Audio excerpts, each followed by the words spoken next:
Welcome back to Chicago Shadows, where we dive into the Windy City's darkest mysteries. Tonight, we're unraveling the chilling truth behind Nightmare on Clark Street, a haunted house that's more than just a Halloween scare. People have vanished, whispers linger, and something ancient waits in the dark. You don't want to miss this. If you're new here, hit that subscribe button and tap the bell so you never miss a dive into the unknown. Like this video to help us keep uncovering Chicago's secrets, and drop a comment below. Have you ever been to Nightmare on Clark Street or felt something watching you on Clark Street? Tell us your story. Let's step into the shadows, if you dare.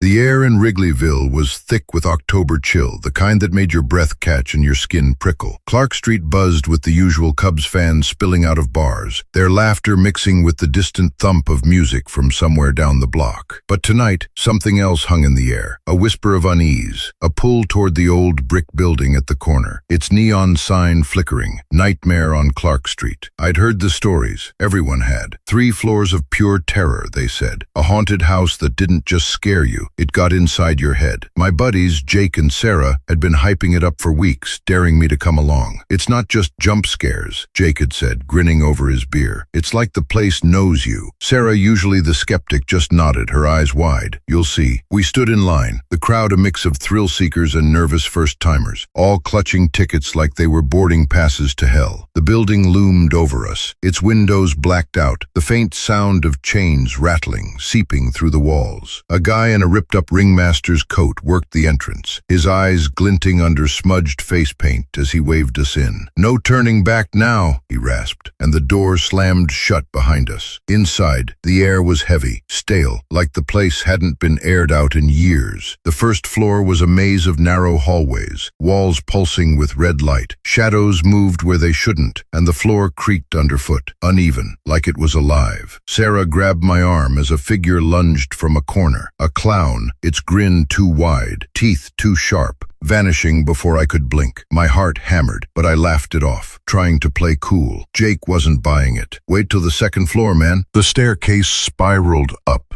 each step groaning louder than the last. The second floor was worse. Rooms that shifted, doors that led nowhere. One chamber was all mirrors, reflecting us in warped, twisted versions, our faces stretched and wrong. "I swear I saw my reflection move when I didn't," Sarah whispered. "Did you hear that?" And I did, a low murmur, like voices arguing just out of earshot. Jake, ahead of us, pushed through a curtain, and we followed into a room that smelled of damp earth. Coffins lined the walls, some cracked open, hands reaching out, cold fingers brushing my wrist. I yanked away, pulse racing, and Sarah's scream echoed behind me. The third floor was a nightmare in motion. The walls bled red light, and the air felt thick, like wading through fog. Figures moved in the dark, hooded shapes, eyeless faces, things that didn't walk so much as glide. A voice, low and guttural, whispered my name, my actual name, and I froze. Jake turned, his face pale. "You heard that too?" he said,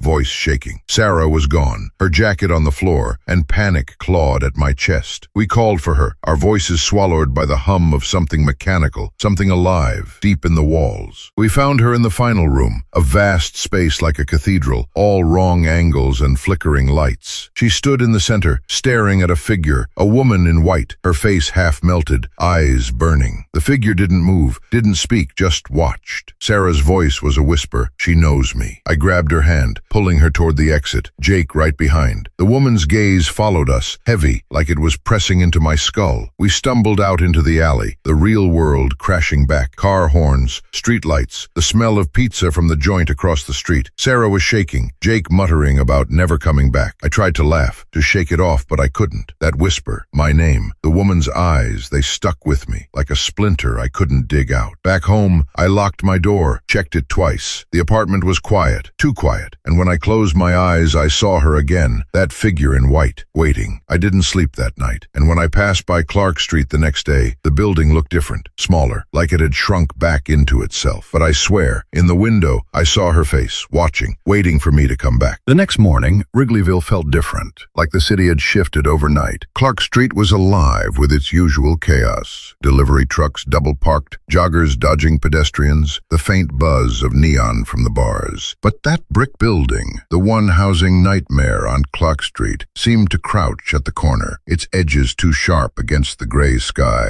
I told myself I was being paranoid, that it was just a haunted house, a Halloween gimmick with actors and fog machines. Still, I crossed the street to avoid it, my sneakers scuffing the pavement as I hurried past. Jake texted me around noon, a single line. "You okay after last night?" I didn't reply right away. My fingers hovered over the keyboard, trying to find words for the unease gnawing at me. Sarah hadn't said a word since we'd stumbled out of that alley. She'd just climbed into an Uber, her face blank, her hands clutching her jacket like it was a lifeline. I'd tried calling her earlier, but it went straight to voicemail. Probably just hungover, I told myself, but the thought felt hollow. By afternoon, I couldn't shake it. I headed to Sarah's place, a walk-up in Lakeview with a buzzer that never worked right. The whole way, my mind replayed last night. The clown's jagged grin, the coffins, that voice hissing my name. I kept seeing that woman in white, her melted face, her eyes like black pits that knew things. When I got to Sarah's building, I pounded on the door, then tried her phone again. Nothing. Her neighbor, an older guy with a Cubs cap, cracked his door open. "She's not home," he said, eyeing me. "Saw her leave at dawn. Looked spooked." Spooked. That word stuck with me as I headed to Jake's. He lived closer to Wrigley Field, in a cramped studio that smelled of microwave popcorn and gym socks. When he opened the door, he looked like he hadn't slept either. Eyes red, hair a mess. "Dude," he said, pulling me inside, "something's off. I keep hearing shit, like whispers." He glanced at the window where the blinds were drawn tight. "And I swear I saw someone outside last night, just standing there." I told him about Sarah, about her neighbor's comment. Jake's face went pale, and he grabbed his phone, scrolling through texts. "She sent me this at 3 a.m., he said, showing me the screen. It was a blurry photo, taken inside her apartment. A shadow in the corner, vaguely human, with eyes that glinted like coins. Below it, she'd written, "It followed me." My stomach dropped. "We gotta find her," I said, but Jake was already pulling on his jacket. We started at the bars near Clark Street, asking bartenders and regulars if they'd seen her. Nobody had. The closer we got to that building, the heavier the air felt, like a storm was brewing, though the sky was clear. When we reached Nightmare on Clark Street, the neon sign was off, the entrance boarded up.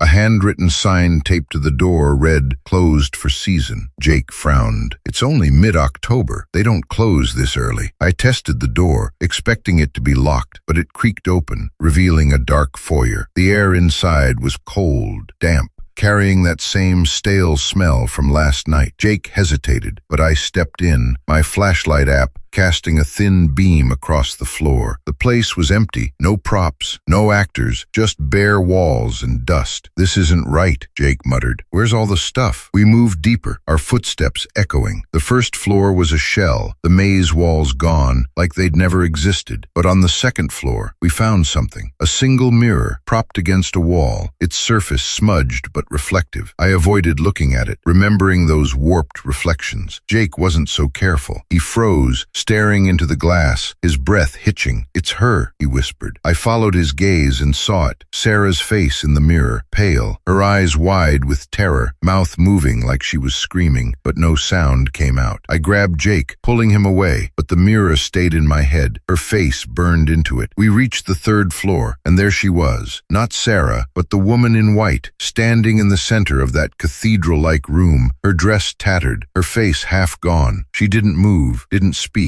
just pointed to a door we hadn't seen last night. It was old, wooden, carved with symbols that made my eyes hurt to look at. Jake shook his head, backing away, but I couldn't stop myself. I pushed the door open, and a cold wind hit me, carrying whispers, dozens of voices, overlapping, saying my name, Sarah's, Jake's. Beyond the door was a staircase, descending into darkness. I don't know why I went down. Maybe it was Sarah. Maybe it was that pull, that need to know. The steps spiraled, deeper than any basement should go, the air growing colder, heavier. At the bottom I found her, Sarah, curled up on the floor, surrounded by shadows that moved like smoke. Her eyes met mine and she whispered, "It wants." Before I could reach her, the shadows surged and the woman in white was there, her hand on my shoulder, cold as death. I screamed, stumbling back, and the world tilted. I woke up on Clark Street, sprawled on the sidewalk, Jake shaking me. The building was locked, the sign still there, closed for season. Sarah was gone. Jake swore we we'd never gone inside, that I'd passed out after touching the door. But I felt it, the cold still in my bones, the whispers lingering in my ears. We went back every day, banging on the door, calling the cops, who found nothing but an empty building. Sarah's apartment stayed empty, her phone dead. Weeks later, I walked by Clark Street again. The building was gone, replaced by a vacant lot, like it had never been there. But at night, when I close my eyes, I see her, the woman in white, waiting at the edge of my dreams, pointing to a door that's always there, just out of reach. And somewhere in the dark, I hear Sarah's voice, whispering my name. The days after Sarah vanished blurred into a haze of dread and dead ends. Chicago's pulse kept thumping, cabbies honking, L trains rattling, the lakefront wind cutting through my jacket, but I couldn't shake the feeling that something was watching me. Jake was a wreck, chain smoking outside his studio, jumping at every shadow. "We gotta let it go, man," he kept saying, but his eyes darted to the corner of Clark Street whenever we passed it, where that empty lot now sat, a patch of dirt and weeds that didn't belong in the city's concrete sprawl. I couldn't let it go. Sarah's face in that mirror, her voice, "It wants us," played on a loop in my head. I started digging, combing through old Reddit threads, local news archives, anything about Nightmare on Clark Street. Most of what I found was hype, reviews raving about the scares, TikToks of screaming teens, ads promising Chicago's most terrifying haunt. But buried in a forum for urban explorers, I found a post from 2 years back, titled "Clark Street Haunt Ain't Right." The user, Chi-Town Ghost Hunter, claimed the building had been a speakeasy in the 20s, then a flophouse, then nothing. Abandoned for decades until the haunted house popped up. They mentioned rumors of a fire in the 40s, bodies never recovered, and a lady in white seen in the windows long before the haunt opened. The thread was locked, the user's account deleted. I showed it to Jake at a diner on Belmont, the kind of place with sticky tables and coffee that tasted like regret.